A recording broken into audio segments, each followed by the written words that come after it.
Hello guys, recent டைமில் big Boss season 8ஓட முதல் promo தான் ரிலீஸ் ஆச்சு. ஸோ இந்த முதல் ப்ரோமோவிலிருந்து யாரா அடுத்த ஹோஸ்ட்டு அப்படின்னு சொல்லிட்டு பல கேள்விகள்லாம் கேட்டிருந்தவங்களுக்கெல்லாம் மிகப்பெரிய ஒரு விடையாக அமைஞ்சிச்சு அப்படின்னே சொல்லலாம்.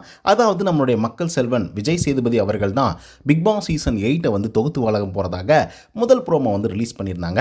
அப்பாடா அப்படிங்கிற மாதிரி எங்களுக்கும் இருந்துச்சு. ஏன்னா நிறைய பேர் கேட்குற கேள்விகள் என்னென்னா, பிக் பாஸ் சீசன் 8 நடக்குமா, கமல் சார் வேறு வெளியே போயிட்டாரே, அவ்வளோதானா அப்படின்ற மாதிரி பல கேள்விகள்லாம் கேட்டிருந்தாங்க. ஸோ அதுக்கெல்லாம் விடை சொல்லும் வகையில் தான் அந்த ப்ரோமோ அமைஞ்சது. ஸோ இந்த வீடியோவில் நம்ம எதை பற்றி பார்க்க போகிறோம் அப்படின்னு பார்த்தீங்கன்னா, பிக் பாஸ் சீசன் 8ஓட கன்ஃபார்ம்டு கண்டஸ்டன்ட் லிஸ்ட் யாரெல்லாம் வரப்போகிறாங்க அப்படிங்கிறத பற்றி தான் இந்த வீடியோவில் முழுசாக பார்க்க போகிறோம். ஸோ இந்த வீடியோக்கு போகிறதுக்கு முன்னாடி நம்மளோட சேனலை சப்ஸ்கிரைப் பண்ணாதவங்க சப்ஸ்கிரைப் பண்ணி வச்சுக்கோங்க. பக்கத்தில் ஒரு பெல் ஐக்கான் இருக்கும், அதையும் ப்ரெஸ் பண்ணி ஹாலில் போட்டுக்கோங்க. அப்போ தான் நாங்கள் அப்டேட் பண்ணுற ஒவ்வொரு விஷயமும் உங்களுக்கு நோட்டிஃபிகேஷனாக சேரும். ஸோ வாங்க இன்றைய வீடியோக்குள்ள போகலாம். முதல் கண்டஸ்டன்ட் அப்படின்னு சொல்லி எடுத்த உடனே எல்லா வெப்சைட்லேயும் சரி, எல்லா யூடியூப் சேனல்லையும் சரி சொல்லக்கூடிய முதல் பேர் என்னவா இருக்குது அப்படின்னு பார்த்தீங்கன்னா, சாலின் ஜோயா. சாலின் ஜோயா அப்படின்றது யார் அப்படிங்கிறது உங்களுக்கு நல்லாவே தெரிஞ்சிருக்கும். ஒருவேளை நீங்கள் சோசியல் மீடியாவில் பயங்கர ஆக்டிவாக இருந்தீங்க அப்படின்னா. இருந்தாலும் நான் சொல்கிறேங்க, இவங்க சில பல மலையாள படங்களும் தமிழ் படங்களும் நடிச்சிருக்கிறாங்க. அதுவும் குறிப்பிட்டு சொல்லணும் அப்படின்னு பார்த்தீங்கன்னா, அதிலெல்லாம் இவங்க ஃபேமஸா அப்படின்னு சொல்லி கேட்கும்போது இல்லை அப்படின்னு தான் சொல்லணும். அப்போ எதில் தாங்க ஃபேமஸ் அப்படின்னு சொல்லி கேட்டிங்கன்னா, நம்ம டிடிஎஃபோட கேர்ள் ஃப்ரெண்டு தான் இந்த சாலின் ஜோயா. ஸோ அவங்க பார்த்தீங்கன்னா ரீசெண்டாக குக் வித் கோமாளியும் பார்ட்டிசிபேட் பண்ணிட்டு இருக்காங்க. ஸோ அதனால் பயங்கர ஃபெமிலியராக இருக்கிறாங்க. ஸோ அவங்கள தூக்கி அப்படியே பிக் பாஸ் சீசன் 8 போட்டோம் அப்படின்னா கண்டிப்பாக நிறைய இளைஞர்கள்லாம் சுண்டி இழுப்பாங்க அப்படிங்கிற மாதிரி யோசிச்சிருப்பாங்க போல். ஸோ அதனால் எந்த இடத்துல பார்த்தாலும் சாலின் ஜோயா தான் இருக்கிறாங்க. ஸோ அவங்க முதல் கன்ஃபார்ம்டு கண்டஸ்டன்ட் லிஸ்ட்டில் முதலாக இருக்கிறாங்க.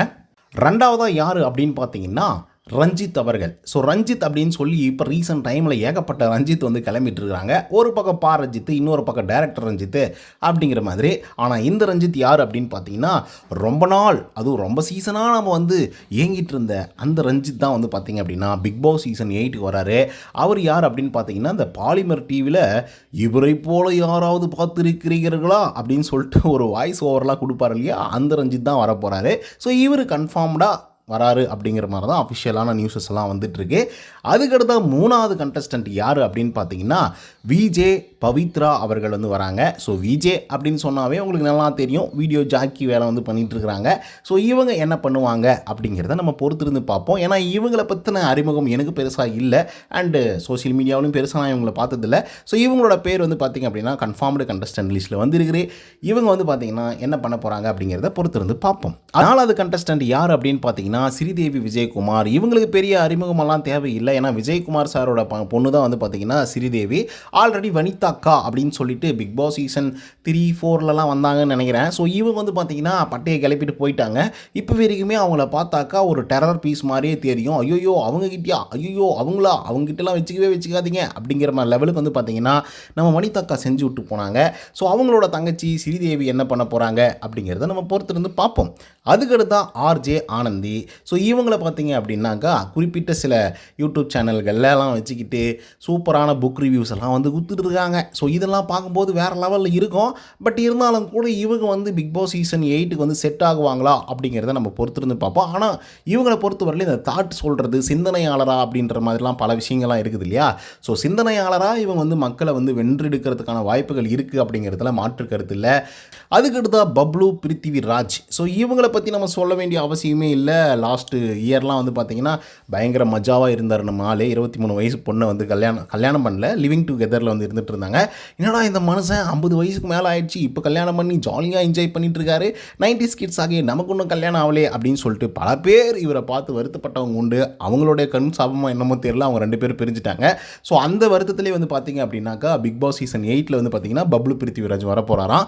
ஆக்சுவலாக இவர் 7க்கே அப்ளை பண்ணியிருந்தாரு. அப்போ சில பல காரணங்களின் காரணமாக இவர் உள்ளே வர முடியல. ரீசன் என்னவா இருக்கும் அப்படிங்கிறத நீங்களே கமெண்ட்டில் சொல்லுங்கள். ஏன்னா லாஸ்ட் இயர் தான் இவங்க லிவிங் டுகெதரில் இருந்தாங்க. ஸோ மேபி அந்த ரீசனால் கூட இல்லைப்பா இப்போ நான் கொஞ்சம் ரொம்ப பிஸியாக இருக்கேன் ஸோ அதனால் பிக் பாஸ் சீசன் 7ல் வரல, ஸோ 8ல் வர போகிறாரு அப்படிங்கிறதுல எந்த விதமான மாற்று கருத்தும் இல்லை. ஸோ இதே போல் சில கண்டஸ்டன்ட்லாம் வந்து பார்த்திங்கன்னா கன்ஃபார்ம் ஆகிருக்கிறதா வந்து அஃபிஷியலாக சொல்லிட்டு இருக்காங்க. நிறைய பெரிய பெரிய வெப்சைட்ஸ்லேயும் வந்து எழுதிட்டு இருக்காங்க. அதுக்கடுத்தா வந்து பார்த்திங்கன்னா ரியாஸ் கான். ஸோ இவங்களும் வந்து பார்த்திங்கன்னா லாஸ்ட் சீசன் வராங்க, அதுக்கு முன்னாடி சீசன் வராங்க அப்படிங்கிற மாதிரி நம்ம வந்து யோசிச்சுட்டு இருந்தோம். பட் இருந்தாலும் இவர் வந்து பார்த்திங்கன்னா இந்த சீசன் வர போகிறதாக சொல்லியிருக்கிறாங்க. ஸோ ரியாஸ் கான் அண்ட் பப்ளு பிருத்திவிராஜ் இவங்க 2 பேருமே வந்து பார்த்திங்கன்னா லுக் வைஸும் வேறு லெவலில் இருப்பாங்க. ஏன்னா ஃபிசிக்காக வந்து பார்த்திங்கன்னா பாடிலாம் செம்மையாக பில்டப் பண்ணி வச்சுருப்பாங்க. ஸோ இவங்க 2 பேரும் உள்ளே வந்தாங்க அப்படின்னா ஃபிசிக்கல் டாஸ்க்லாம் எப்படி இருக்கும் அப்படிங்கிறத பொறுத்துட்டு தான் பார்க்கணும்.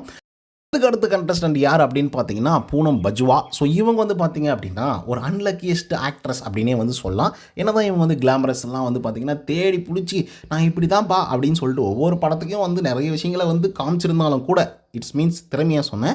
ஆனாலும் கூட வந்து பார்த்திங்க அப்படின்னா இவங்க பெரிய அளவில் கெரியரில் டெவலப் ஆனாங்களா அப்படின்னு கேட்டிங்கன்னா கண்டிப்பாக கிடையாது அப்படின்னு தான் வந்து சொல்லணும். ஸோ அதுக்காக பிக் பாஸ் சீசன் 8ல் நான் வரம்பா, நான் வந்து மலையாளி தான், பட் இருந்தாலும் தமிழில் வந்து நான் வந்ததுனாலாம் பயங்கரமான சப்போர்ட்லாம் கிடைக்கும் அப்படின்னு சொல்லிட்டு தமிழில் வர்றதாக சொல்லியிருக்கிறாங்க. ஸோ பொறுத்திருந்து பார்ப்போம் இவங்க வராங்களா இல்லையா அப்படின்னு சொல்லிட்டு. அதுக்கடுத்தாக கார்த்திக் குமார். ஸோ இவங்க ஒன் ஆஃப் த பெஸ்ட் கண்டஸ்டண்ட்டாக வரதுக்கான வாய்ப்புகள் இருக்குது. ஏன்னா இவர் வந்து பார்த்திங்கன்னா என்டர்டைன்மெண்ட் சைடில் வந்து பார்த்திங்கன்னா பயங்கர ஸ்ட்ராங்காக இருக்கிறாரு. ஏன் அப்படி சொல்கிறேன் அப்படின்னு பார்த்தீங்கன்னா இவர் ஸ்டாண்டப் காமெடியெலாம் பயங்கரமாக பண்ணுவார். அதுதான் இவரோட தொழிலே ஆக்சுவலி சொல்லப்போனால் ரீசெண்ட் டைமில். அதுக்கு முன்னாடி சில பல படங்கள்லாம் வந்து நடிச்சிருந்தாங்க, சப்போர்ட்டிங் ஆக்டராக இருந்தார். அதுக்கப்புறம் வந்து பார்த்திங்கன்னா இவர் ஹீரோ கூட வந்து பார்த்திங்கன்னா ஒரு சில படங்கள் வந்து நடிச்சிருக்கிறாரு.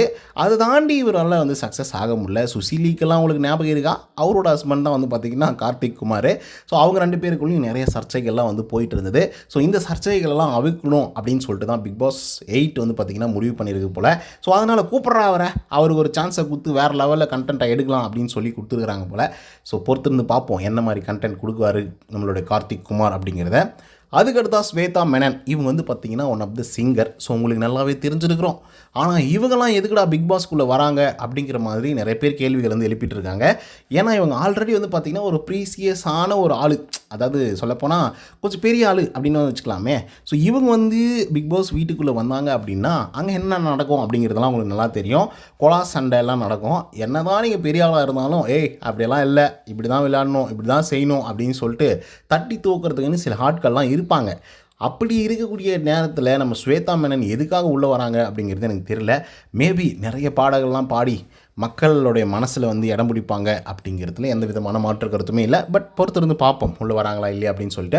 அதுக்கடுத்தா the one and only Makapa Anand. So இவரோட பேரை வந்து நான் முதல்ல சொல்லியிருப்பேன். பட் இது வந்து ரொம்ப ரூமர்டு கண்டஸ்டன்ட் லிஸ்ட்டாக வந்து இருந்துகிட்ருக்கு. பட் பிக் பாஸை பொறுத்த வரலையும் கண்டிப்பாக நம்ம இவர் எதிர்பார்க்கலாம் அப்படிங்கிறதுல மாற்று கருத்தில். ரீசன் என்ன அப்படின்னு பார்த்தீங்க அப்படின்னா மாகாப்பா ஆனந்த் வராரு வராரு வராரு அப்படின்னு சொல்லிட்டு சீசன் 5லேருந்தே பேசிகிட்டு இருக்காங்க. சீசன் 5 வந்து தூக்கி பிரியங்கா கொஞ்சம் தயவுசெய்து டிஆர்பி கொஞ்சம் ஏற்றி விடுமா அப்படின்னு சொல்லி கொடுத்துருந்தாங்க.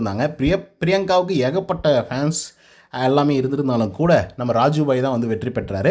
ஏன்னா அந்தளவுக்கு வந்து பார்த்திங்கன்னா பர்ஃபார்மன்ஸ் வைஸும் சரி அண்ட் டாஸ்க் வைஸும் சரி. டாஸ்க் வைஸ் ஒன்றும் பெருசாக அவர் பண்ணல, பட் இருந்தாலும் மக்களோட மனசில் வந்து இடம் பிடிச்சிட்டாரு. ஸோ அதனால் அவர் வெற்றி பெற்று சூப்பரான ஒரு கோப்பையை வந்து எடுத்துகிட்டு போனாப்புல. ஸோ அதனால் ஒவ்வொரு சீசனுக்கும் யாராவது வந்து அந்த டிஆர்பி ஏற்றி விடுறதுக்கு மக்களோட செல்வங்கள்லாம் வச்சுக்கிட்டு உள்ளே வரணும் அப்படின்னு சொல்லிட்டு பிக் பாஸ் டீம் எதிர்பார்க்கும். ஸோ அந்த விதத்தில் மாகாப்பா ஆனந்த் உள்ளே வரதுக்கான வாய்ப்புகள் நிறைய இருக்குது. ஸோ இதெல்லாம் வந்து பார்த்திங்கன்னா கன்ஃபார்ம்டு கண்டஸ்டன்ட் லிஸ்ட்டு அப்படின்னு சொல்லிட்டு ஒரு பெரிய வெப்சைட் மூலிமா நான் எடுத்தது. அண்ட் இதிலேருந்து எவ்வளோ தூரம் ஷார்ட் அவுட் பண்ணுவாங்க அப்படிங்கிறத பொறுத்திருந்து பார்ப்போம். மோஸ்ட்லி வந்து பார்த்திங்கன்னா ஒரு 90% இவங்க எல்லாருமே வரதுக்கான வாய்ப்புகள் இருக்குது. ஸோ பொறுத்திருந்து பார்ப்போம் யார் உள்ளே வர போகிறாங்க அப்படின்னு சொல்லிட்டு. ஸோ இந்த கண்டஸ்டன்ட் லிஸ்ட்டில் உங்களுக்கு பிடிச்சது யார் அப்படிங்கிறத கமெண்ட்டில் பதிவு பண்ணுங்கள். இந்த வீடியோ உங்களுக்கு வந்து பிடிச்சிருந்தா லைக் அண்ட் சப்ஸ்கிரைப் பண்ண மறந்துடாதீங்க. இதே மாதிரி பிக் பாஸோட அப்டேட்ஸ்க்கு எல்லாமே நம்மளோட சேனலை சப்ஸ்கிரைப் பண்ணாதவங்க சப்ஸ்கிரைப் பண்ணி வச்சுக்கோங்க. லைக்கை போட்டு வீடியோ பாருங்கள். நன்றி, வணக்கம்.